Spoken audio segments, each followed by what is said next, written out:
Monterey Church of Christ. How are you lovely people doing this morning? Must not be doing too good, but that's okay. I'm doing good because you haven't noticed it's not 95 degrees outside this morning. To me, that is a blessing.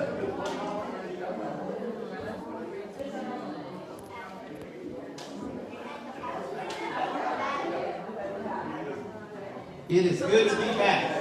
It's always fun to go somewhere, but it seems like the best part of going somewhere is coming home, right? Would you agree with that, Miss Julia? That's what I'm talking about. We went to Canton, I was gonna get them to get me some Cowboys gear when they were there, but I figured I wouldn't bother them with that. Zanita and I have the privilege of going to see the Cowboys at the Superdome this year. I don't know who I should bring for. What do you think, Clive? I'm kind of afraid to wear blue and silver walking into the Superdome, so I don't know. It probably would be best. I may just wear a white shirt. It would be prudent. May not make it out of French Quarter alive, especially if the Cowboys win. All right, the moment we've all been waiting for is here. Especially if you like these, because Trunk or Treat is tonight at 6 o'clock. You're going to come and help. Let's get here about 5:30. That way we can get the cars set up and ready to go. We're going to park them right in front of the building here. We've got some cones that we're going to set out, so when people come in, they should know where to go. I don't know. A lot of people like to run those cones over, but they should know where to go. So we're going to have some cones set up, and the parking for everyone else will be over there. So we're going to park right in front of the building this evening. We talked this past week, and we decided that Camo Sunday is coming back, November the 21st. And something else is coming with that as well. Something we haven't had in quite a while. A dinner on the grounds. I'm so excited. So, it's one of my favorite times of year is whenever we have dinner on the grounds.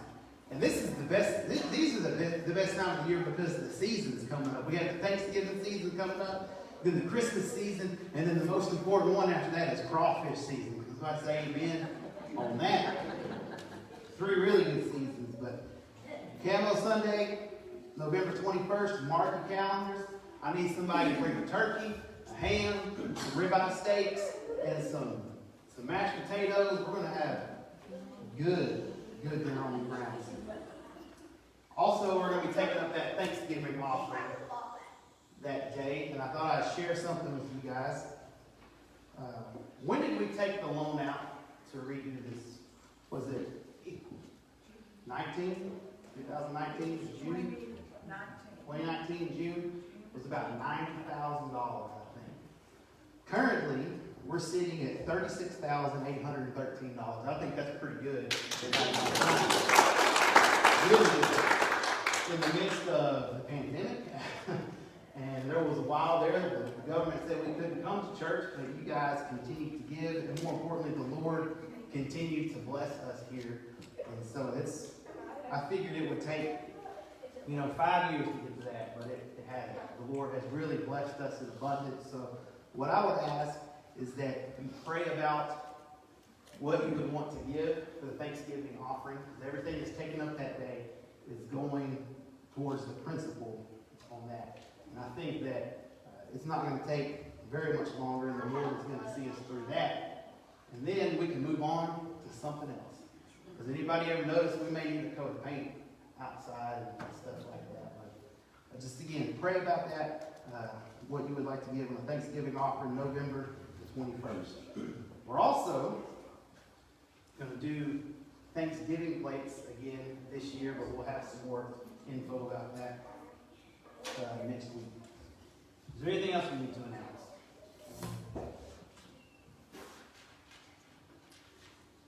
If not, you can talk now, you can talk later if you think about it. Let's stand. Brother Clyde, will you open us with a word of prayer, please, sir?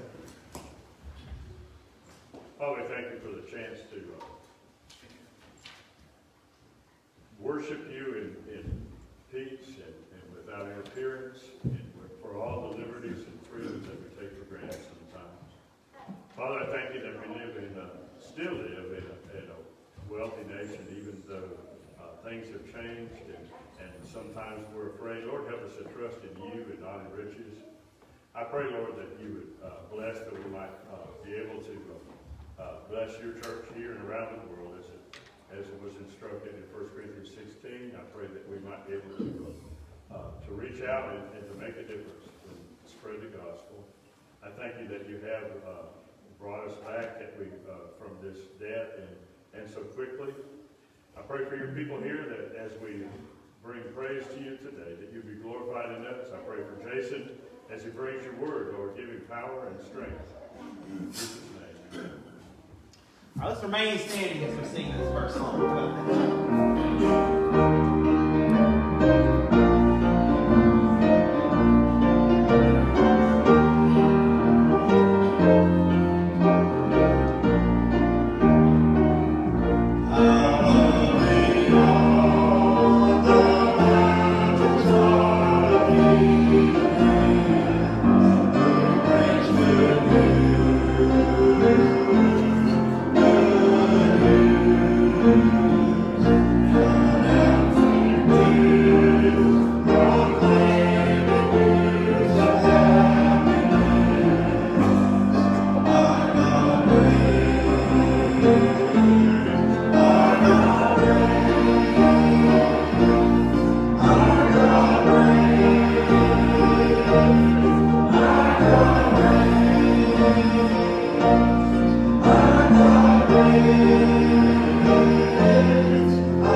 Thank you.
Paul says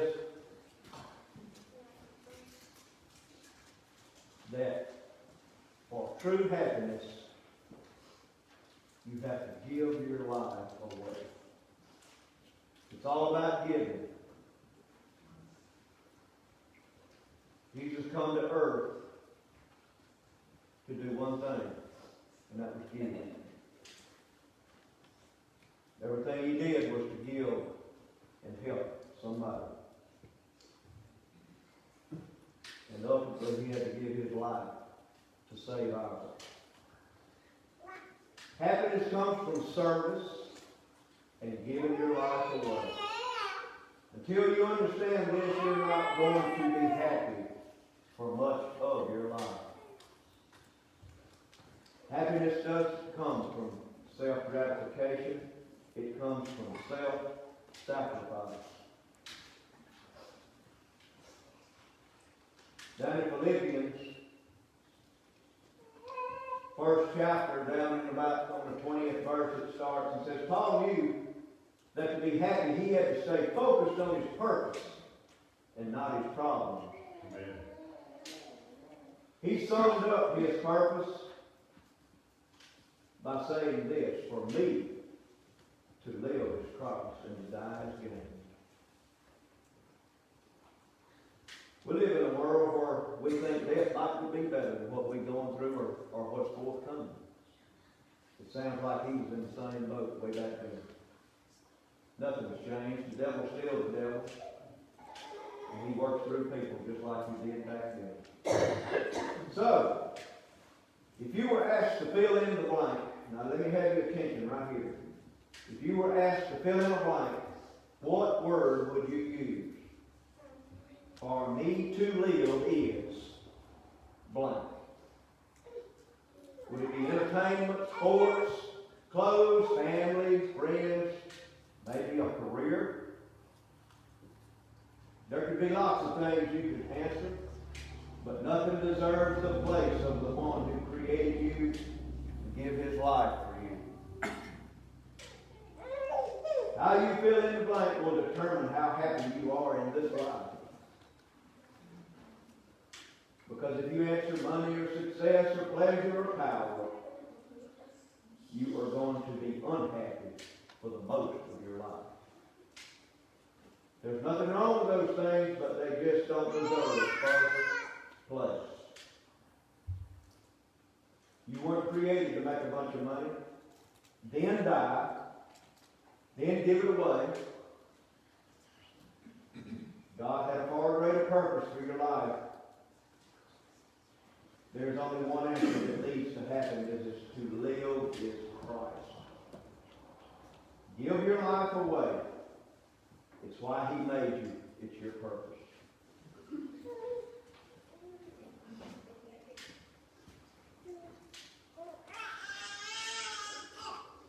If we partake of the emblem this morning, make it a constant part of your prayer. Pray for God to use you. Pray for your attitude to be right where he can't use you. Let's pray for the emblem this morning. Father, we thank you for such a beautiful morning. You designed it so perfectly and so pretty and cool and sunshine. For that we're so thankful. Father, we thank you for the great opportunity it is to serve you. Thank you for using us and working through us. Thank you for giving your Son to die for us. And I hope we can answer the question: to live is Christ. Because he gives his life for us. If we partake of the emblems together this morning, Father, help us to remember the time that Christ was here on this earth, and what he did, what he was trying to accomplish, and then ultimately he died for us and was beaten, ridiculed, made fun of. Everything that was bad and could be thought of as bad happened to him. Help us to appreciate that. Help us to live like we're thankful for what he did for us. And as we partake of the bread and the fruit of the vine this morning, help us to recall and give thanks.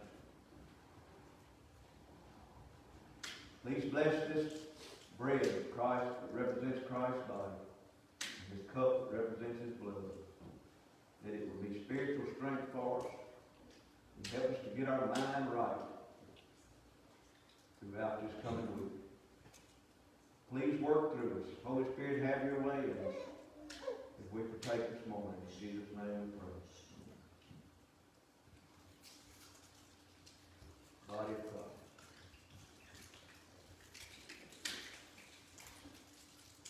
And his blood.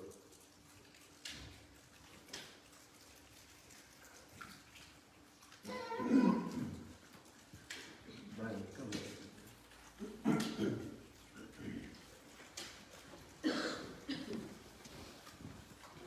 Mike, would you ask the Lord's blessing on the offering, please?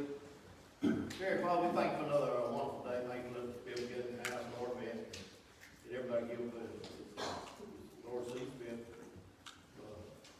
What they made here this week, Lord. And the Lord, I'm praying that we use to further your cause, Lord. In Jesus' name we pray.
Let's see what that next slide says.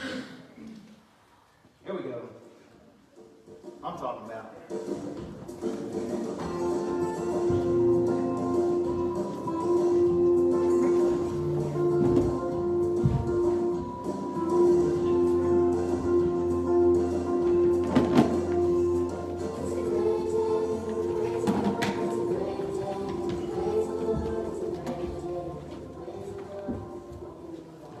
Now, did Mr. Vince do what's in the box last week? Yeah. I know he didn't because the box was at my house the whole time. I just told the story. There's, yeah, they dropped it off at the house, and because they weren't going to be able to be here, and I forgot to tell Mr. Vince, so that's where it stayed. So let's see what they put in here for us. Oh my! Maybe I should have looked in here. What is it?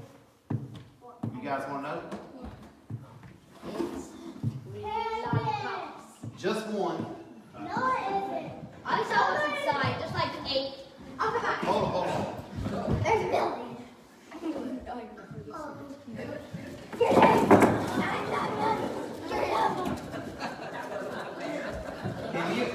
Can you imagine if we offered invitations to church like that and people just started clamoring to try and get in here? We wouldn't have it. Has everybody got enough? I got it. Hey, Tommy, give some over there.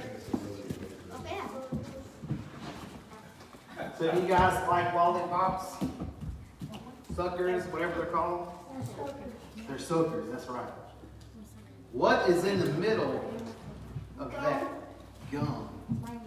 How do you know that? Just because he knows, that's how he knows.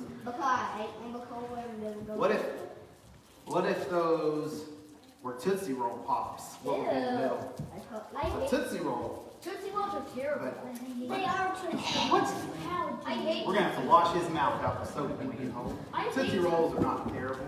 No, I hate that. But you know that that has gum in the middle, because how many of you have ever seen one of these before? Yeah, you've seen that before. Yeah. You know that it has bubble gum in the middle, and you know that it's good, and you would like to have as many as you can, right? Yeah. Because you've seen that before. Did you know that when people look at us, they're supposed to see something special as well? I mean, a sucker is pretty special, but when they see us, they're supposed to see something even more special. You know what they're going to see? It'd be my boys fighting over them. You know what they're supposed to see? That's right. They're supposed to see Jesus. And just like when you saw that and you knew that it had gum in the middle, people are supposed to be able to see us and know that we have a relationship with Christ and that we love God. So, how do you think that happens? Because... Is it magic the way that it happens? They just see us? You know how we do it? The things that we do, the things that we say, and the way that we live our life, people can see us and see that God is in us. Just like you guys can see those suckers and see that there is gum in the middle. All right. Who wants to take the box home today? You want to take the box home? Do you know what the rules are? All right. The rules are it can't be alive and it never has been alive. Can you handle that? I don't want to see a puppy in here next week. All right. Let's give them a hand. Guys,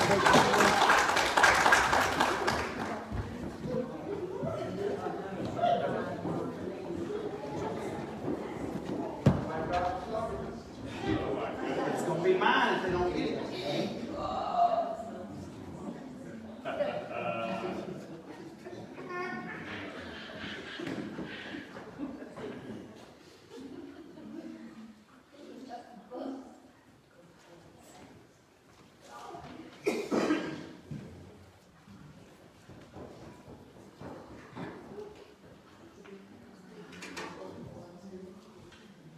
Suddenly got a lot quieter in here. I know I enjoy the noise though. That means something's happening when there's a pitter patter of little feet. Well, today I'm excited and I'm saddened to announce that we're going to close the book on our study of Exodus with the story of the Red Sea. Now, of course, that's not where the book of Exodus ends, but that's where we're going to close our study. Last week, Mr. Vince, I think, showed a video of the Passover. That was the festival that began on the eve of the event that triggered the deliverance of Israel from Egypt. Of course, all the plagues triggered it. But we're all about festivals, right? We talked about the seasons that are coming up, the Thanksgiving season, the Christmas season, and of course the most important one's crawfish season. But we're all about our festivals. And I think that's what we're going to go into next month, is to look at some of the festivals that they had going on in the Bible. Still kicking that around, but we'll see. Halloween tonight. As you can see, obviously, Zanita and I have been in this kick where we've been wanting to watch the Halloween movies, right? So we're watching the Halloween movies. Of course, you got to watch the ones where they come in, the slasher movies and stuff like that. And I thought about that. Obviously, these people that, you know, if they have knives or machetes or whoever it is, this had to happen in the North, right? Or the Midwest, at least. There ain't no way in the world that would happen in Louisiana. Because in Louisiana, people are like, I wish somebody would come to my house. I don't care if it's Michael Myers or whoever it is, if they walk through the front door of somebody's house in Louisiana, there's going to be a middle-aged guy sitting in his underwear in the recliner saying, hey, buddy, been waiting on you. You got your choice. You want the AR, the AK, the 45, or the 12 gauge. You know what? I'm in a given mood. You can have them all, right? That's what would happen if somebody walked through the door in Louisiana. A man was going to a Halloween party. It's a good transition. And he dressed in a devil's costume. And on the way to the party, it started to rain, and it was storming, the wind was blowing. He decided he was going to take shelter in the nearest building, which just so happened to be a church where revival had broke out. As soon as he walked through the door, everyone turned to see who was coming in late. That's what we do, right? It's already going, so we're going to turn and see who's coming in late. So everyone seen him come through the door, and when they saw the devil walk through the door, they spread like a bunch of doves. They were out of there. Well, one lady, she got caught up in her pew in the midst of the confusion, and the man in the costume decided to go make sure that she was okay. He slowly made his way over to where she was, and with him standing, looking down at her, the lady said, "Satan, I've been a member of this church for over 30 years, but I want you to know, I've really been on your side the whole time."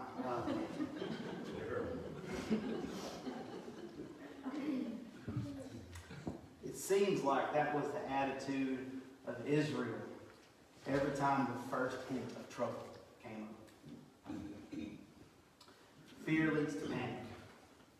Panic leads to just boneheaded decisions. It's like in those movies when the guy's coming and he's, got the knife or whatever it is. The people could be in a running car and get out of the running car and run into the woods. It makes no sense. Fear leads to panic, and panic leads to boneheaded decisions. Of course, the 10th plague happened, and then Egypt was like, just go. In fact, here's a whole bunch of gold so you can get out of here. And so they leave, and then, of course, we know that Pharaoh changes his mind one more time. And the Egyptians are in pursuit. And Pharaoh and his army, his chariots, his horsemen, the scripture said, are in pursuit. And they're right up next to the Red Sea, and that's where we're going to pick up this morning. It says, as Pharaoh approached, the Israelites looked up, and there were the Egyptians marching after them. They were terrified, and they cried out to the Lord. So when they caught sight of the pursuers, it says they were terrified, they cried out to the Lord for help. Clearly, they thought that they were in a no-win situation, kind of like the Saints are today because the Buccaneers are coming to town. No, I don't know, I think they got shot. But clearly, they thought they were in a no-win situation. And true, it seemed like they were caught between a rock and a hard place. They were caught between the sea and the Egyptian army. But what they failed to grasp was that God was sovereignly directing the entire encounter. In fact, I would be so bold as to say that God had orchestrated almost an apparent disaster. And I think that oftentimes we could see that if we look for it in our lives today. And this is our first one this morning. And this is kind of long. I wanted it all up here so that we could get it. Sometimes God will allow his people to be placed in a dilemma. It's not that he's causing the dilemma to happen, but he will allow his people to be placed in a dilemma so that he can be glorified as he teaches us more about himself and accomplishes his purposes in our lives. I told you guys, I don't know, a few weeks ago, maybe months, these stories start to run together. I told you guys about the time when I was working on the ambulance, and I went into work one day, or maybe I was coming off the shift, that might have been it. I was coming off the shift, and the FBI came in the door. Our company had been committing Medicare fraud. And if you ever needed a sign as to whether or not you should be working somewhere, the FBI coming in the door, that's a pretty good sign that you shouldn't be working there. All right? And I went home, and Zanita said, well, how was work today? I said, oh, the FBI came, and then we decided, we probably don't need to be working there. But if that had not happened, and I can pinpoint it to that singular event because the next day I went in and put in my 2 weeks notice, but if that had not happened, I do not think that the Lord, he could do whatever he wants, but Jason wouldn't have been into a place to where the Lord would have been able to accomplish what he has in my life thus far. And Clyde and I were talking about it this morning, 7.5 years we've been in Monterey, Louisiana. And I can pinpoint it all the way back to when the FBI came. Between a rock and a hard place. But God used it. And To God be the glory for it. Next verse. They said to Moses, was it because there were no graves in Egypt that you brought us to the desert to die? What have you done to us by bringing us out of Egypt? Didn't we say to you in Egypt, leave us alone, let us serve the Egyptians? It would have been better for us to serve the Egyptians than to die in the desert. Some translations say in the wilderness. Remember what I said? Fear leads to panic, and panic leads to boneheaded decisions. You know, out of their fear, they make a pretty boneheaded decision. They start this fussing. You know, this hero who delivered them from slavery quickly became an object of their scorn. And I don't know that their memories were that short, but, you know, they're talking about the guy who, whenever he touched his staff into the river Nile, what happened? It turned blood. Right? The power of God was working through this man, and this is the person that they decided they're going to project their fear and project their anger upon. They said, is it because there's not enough graves in Egypt? Why have you taken us away to die in the desert? In other words, what they're saying is, we'd be better off as slaves, as with you control Moses. How quickly we forget. I said this to Joe a couple weeks ago. How quickly we forget. It happens a lot, especially in Louisiana. It wasn't but just a couple of years ago that Coach O led LSU to one of arguably the greatest college football seasons of all time. Loses a few games this year, and guess what? They're calling for his job. And guess what? He said, okay, here's my resignation. How quickly we forget. And of course, I'm not comparing the two, but still. How quickly we forget. Let's move on to verse 13. Moses answered the people, don't be afraid. Stand firm, and you'll see the deliverance of the Lord. The deliverance the Lord will bring you today. The Egyptians will see you today, or you see today, you will never see again. The Lord will fight for you. You need only to be still. So just as they start to panic, throwing the blames around, playing the blame game, you know, you got, in their minds, you have two options. You have death by the sea, or you have death by Egyptian will. And Moses says, you don't need to be afraid. Stand firm. You see the Lord's deliverance. Another word for deliverance there is salvation. You will see the Lord's salvation. The Lord's going to fight for you. All you got to do, be still and wait for it to happen. But their fear made them want to run.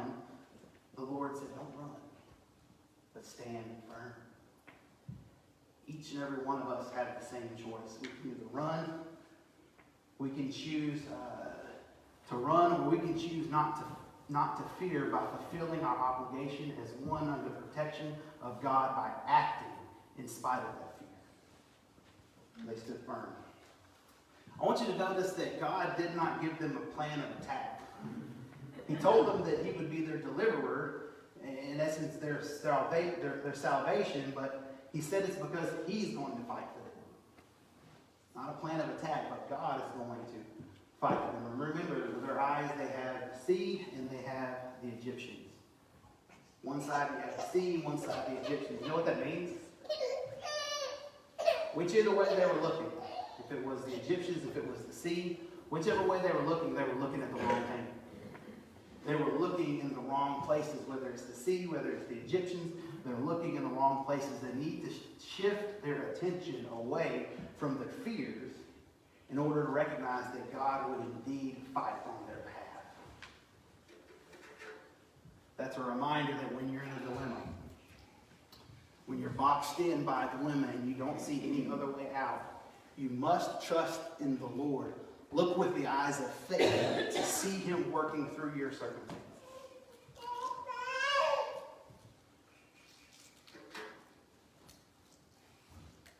Anyone else besides me notice America's dilemma right now? Whew! It's kind of scary. It's not kind of scary, it is scary. Mel and I were talking about that this week. Never in my life, and I know that my life is not as long as some of you, I haven't lived on this earth as long as some of you have, but never in my life have I ever seen a government regime that is so blatant as this one. First day in office, they shut down the pipeline. They said, we don't care about the borders, any of this stuff. Anybody bought a tank of gas lately? Man, about all those people that were camping out under that bridge in Texas for however long. Man, we're worried about the COVID and the disease and everything, but we're just letting them bring it on in with everything else. You know, tuberculosis was all but eradicated in the United States of America. Coming back. Kind of funny how that works. But not just that. Abortion's on the rise. That other stuff that we don't like to talk about is on the rise. It's just, there's everywhere you look. The news, social media. I saw that Trump is launching his own social media. I don't know what that's going to be all about, but everywhere you look, you can see that we are in the midst of a dilemma. And we think it may be the government, we think it may be this or that, but the dilemma is the fact that we're looking at someone to fix it, but we need to be looking at the Lord. Trust in the Lord. Look with the eyes of faith to see Him working through these circumstances. He can work through Joe Biden. Do you believe that? He can. He worked through Nebuchadnezzar. There's an entire chapter of the Bible dedicated to what Nebuchadnezzar said. I think He can work through Joe Biden. I think He can work through our government. I think He can work through each and every one of us. He can work through our church, but all we have to do is to look at Him. Sometimes that's easier said than done. Verse 15. Then the Lord said to Moses, why are you crying out to me? Tell the Israelites to move on. Right there on the lake bank there. Tell them to move on. Raise your staff and stretch out your hand over the sea to divide the water so that the Israelites can go through the sea on dry ground. I'll harden the hearts of the Egyptians so that they'll go in after them. And I will gain glory through Pharaoh and all his army, through his chariots and his horsemen. The Egyptians will know that I'm the Lord when I gain glory through Pharaoh, his chariots and horsemen. Then the angel of God, who had been traveling in front of Israel's army, withdrew and went behind them. Remember, the cloud in the day and by night withdrew, went behind them. And the pillar of cloud also moved from the front and stood behind them, coming between the armies of Egypt and Israel. Throughout the night, the cloud brought darkness to one side and light to the other side, so neither went near the other all night long. Printed this out this morning. I didn't realize how small the font was, but what would happen is whenever, and we're going to read that here in a minute, whenever Moses sticks the staff out, but what would happen is that it would split, and this is about how far they had to go. Whenever the sea split, you could see through there. Apparently at that point, and they've kind of figured out where they were, the average depth halfway through that area would have been about 40 feet deep. So it would have made kind of a gentle drop over the distance of 3 kilometers of water. And it was temporarily displaced, like the scripture says. And they would have had to walk 5 kilometers to get all the way across. Some people estimate there were between 2 and 3 million people walking with carts and animals and all their belongings and all of that. And so if it would have been narrow, it would have taken a long time, but they estimate that it was probably about 1 kilometer wide. That's how far the sea parted. And the cool thing is, they believe that the whole group of people, however many of them was, they were in there at the same time. So, and it's not like they all went at the same time, but when the first group of people, or the beginning, or the front of the group of people was at the end, the last people were already into the sea. So they were all in there at the same time, and they think that it took them 8 to 10 hours. You know why they think that? Because what does it say right here? Throughout the night, the cloud brought darkness to one side and light to the other. It took them one night to make it all the way through. And somehow, through math and all that. That's how they figured out those dimensions of where, or how big it was and where they were able to go through. All right, so God calls Moses, stretch your staff out over the sea, divide the sea, and the people are going to walk on dry ground. Meanwhile, what does it say? That he hardened the heart of the Egyptians, so they're going to chase the Israelites into the sea. I love how it says that he's going to bring himself glory through Pharaoh. God's plan was to bring glory to himself through the actions of those who initially set themselves against him. Remember what I said? The Lord can work through these people in the government. Even if their heart or whatever is set against him, he can use them to bring himself glory. So they marched towards the sea.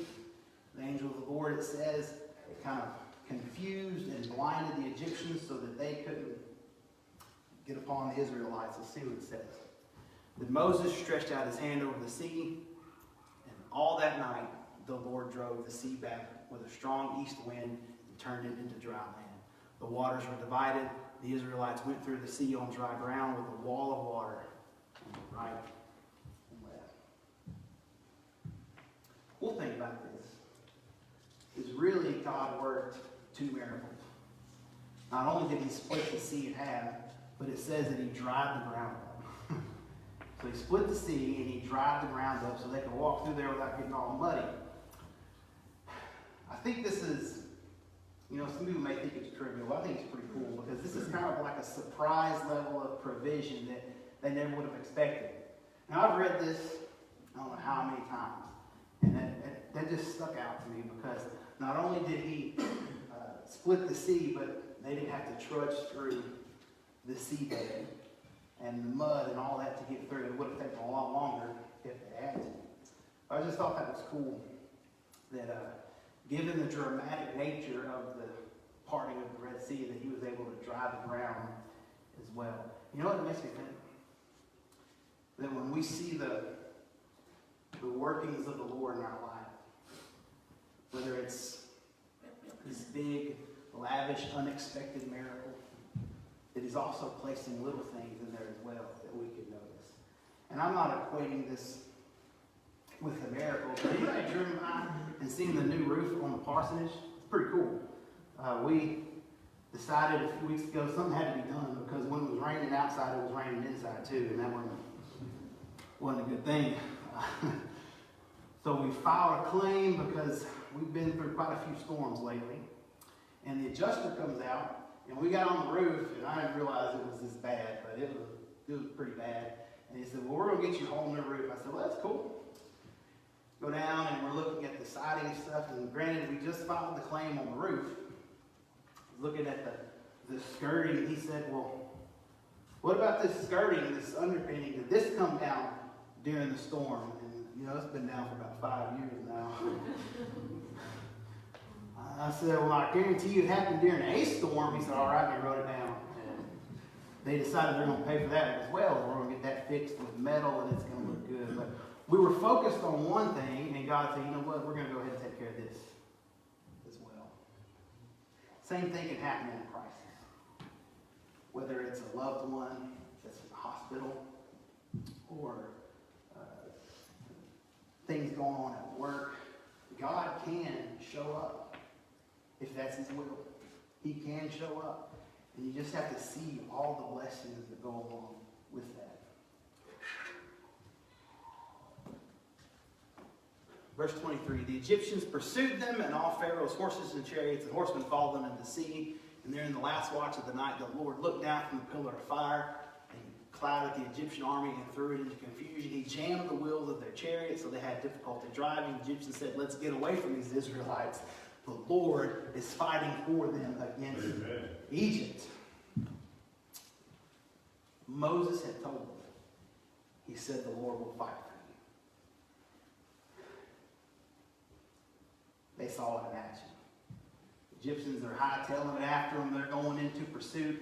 And it says that God threw them into confusion. He caused the chariot wheels to swerve. And, you got to think about the mindset of the Egyptians, okay?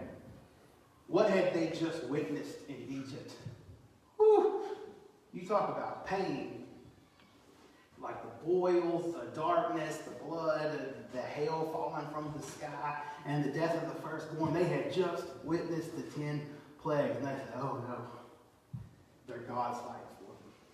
There ain't nothing we can do. Let's hightail it back to Egypt. That was their plan.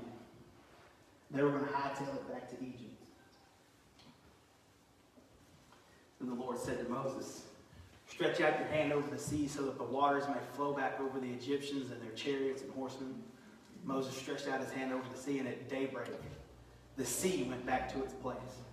The Egyptians were fleeing toward it. The Lord swept them into the sea. The water flowed back, covered the chariots, the horsemen, the entire army of Pharaoh that had followed the Israelites into the sea. Not one of them survived. That was a knockout punch.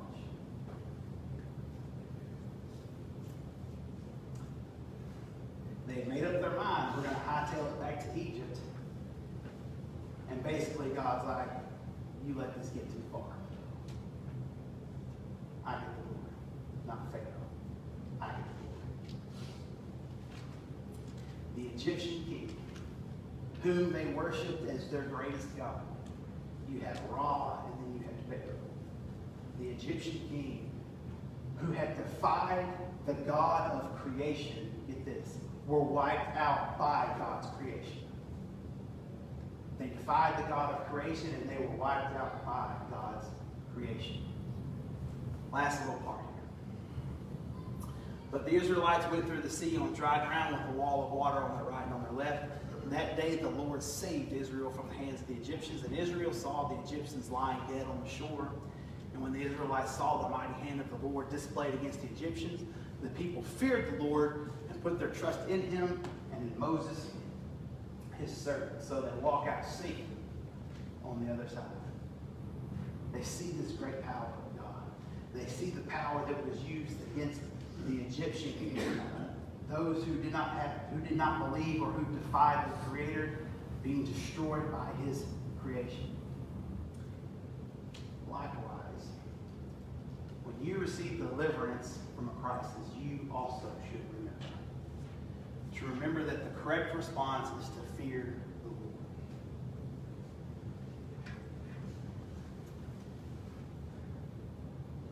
Take him at his word and take him seriously. Moses did it, albeit there was some struggle in the beginning, remember? Take him at his word and take it seriously. Give him praise. Actually, give him the praise that he's due. And then submit to his agenda. Like I said, oh, how soon we seem to forget. Now, I know that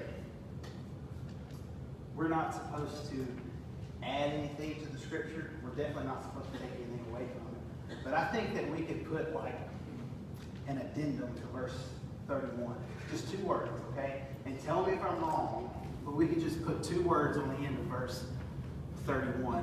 And when the Israelites saw the mighty hand of the Lord displayed against the Egyptians, the people feared the Lord and put their trust in him and in Moses, his servant, for what? For now. Right, that's not taking anything away, is it? Because what happened when Moses went up on the mountain to get the 10 Commandments? He came down, and all that gold that they got from Egypt, they had melted it down, they had fashioned it into this big calf, and they were bowing down and worshiping the thing that they had just created.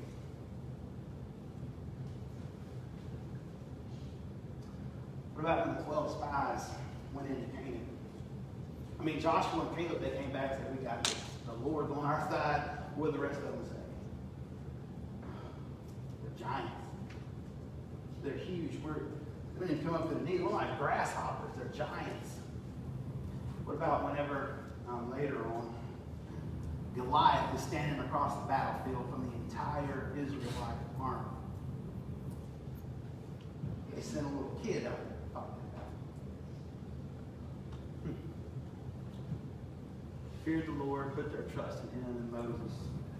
So,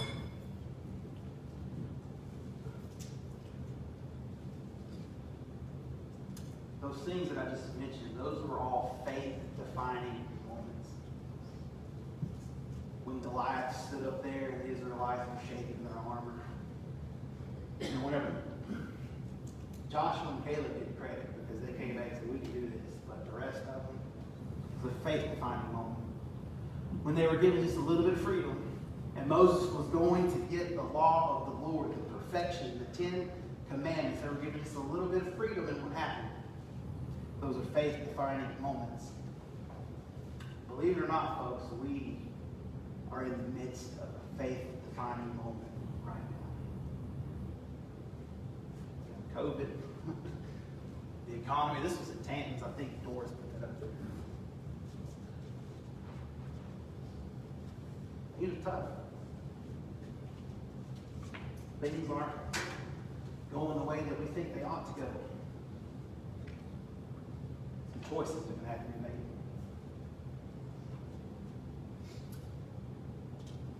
And these, if you think about it, are really just trivial things. Because there are people out there right now who are lost and dying without the knowledge and saving grace of Jesus Christ. But some choices are going to have to be made. Will you stand on the side of the Creator? Or will you make the mistake that Egypt made? Or will you make the mistake that Israel made time and time again? We're going to close by reading one passage because I think this sums up everything. Because like I said, we have a choice. Choices are going to have to be made pretty soon, I would guess. But Joshua assembled all the tribes of Israel in Shechem. He summoned the elders, the leaders, judges, and officials of Israel, and they presented themselves before God. Joshua said to all the people, this is what the Lord, the God of Israel, says. Long ago your ancestors, including Terah, the father of Abraham, and Nahor, lived beyond the Euphrates River and worshipped other gods. But took your father Abraham from the land beyond the Euphrates and led him throughout Canaan and gave him many descendants. I gave him Isaac, and to Isaac I gave Jacob and Esau. I assigned the hill country of Seir to Esau, but to Jacob his family went down to Egypt. I then sent Moses and Aaron, and I afflicted the Egyptians by what I did there, and I brought you out. When I brought your people out of Egypt, you came to the sea, and the Egyptians pursued them with chariots and horsemen as far as the Red Sea, but they cried to the Lord for help, and he put darkness between you and the Egyptians. He brought the sea over them and covered them. You saw with your own eyes what I did to the Egyptians. That's where we are now. Then you lived in the wilderness for a long time. I brought you to the land of the Amorites, who lived east of the Jordan. They fought against you, but I gave them into your hands. I destroyed them before you, and you took possession of their land. When Balak, son of Zippor, king of Moab, prepared to fight against Israel, he sent for Balaam, the son of Beor, to put a curse on you. But I would not listen to Balaam. So he blessed you again and again, and I delivered you out of his hand. Then you crossed the Jordan, came to Jericho. The citizens of Jericho fought against you, as did the Amorites, the Perizzites, the Canaanites, the Hittites, the Girgashites, the Hivites, the Jebusites. Say that 5 times fast. But I also gave them into your hands. I sent the hornets ahead of you, which drove out before you, and also the 2 Amorite kings. You did not do it with your own sword and bow. So I gave you a land to which you did not toil, and cities you did not build, and you live in them, and you eat from vineyards and olive groves that you did not plant. Now fear the Lord and serve him with all faithfulness. Throw away the gods of your ancestors, worship beyond the Euphrates rivers and in Egypt, and serve the Lord. But if serving the Lord seems undesirable to you, then choose for yourself this day whom you will serve, whether the gods of your ancestors serve beyond the Euphrates, or the gods of the Amorites in whose land you are living. But as for me and my household, we will serve the Lord.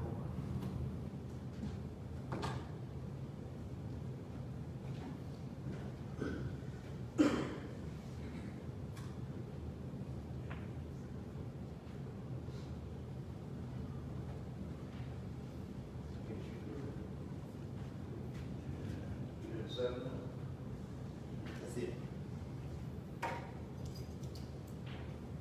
Anybody to add or take away from prayer leading? Didn't that Teresa Johnson pass away? She did, yes. Teresa Johnson?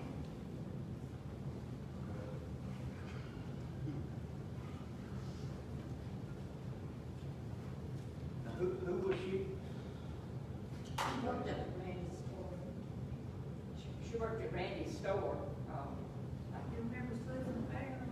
Yeah. It was in her dog.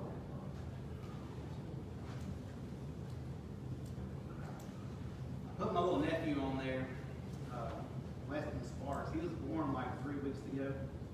Premature. He's got a lot of fluid on his lungs, and things aren't looking good as of yesterday. I haven't heard from him today, but we need to keep him in our prayers.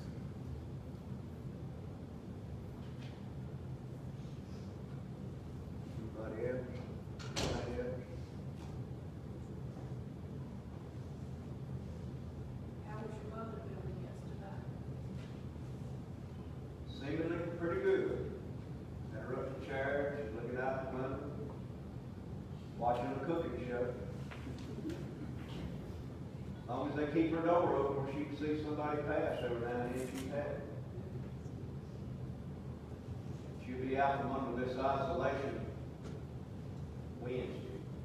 So then we'll be able to get her out and do more with her. Easy as it is to get a picture of years later. Right now. Maybe next week. Yeah. Okay, well, let's pray. Just this. Again, Father, we're so thankful for a beautiful day. Lord, we thank you for all of the things you've done in the past, and we're able to read about them in your word and be encouraged by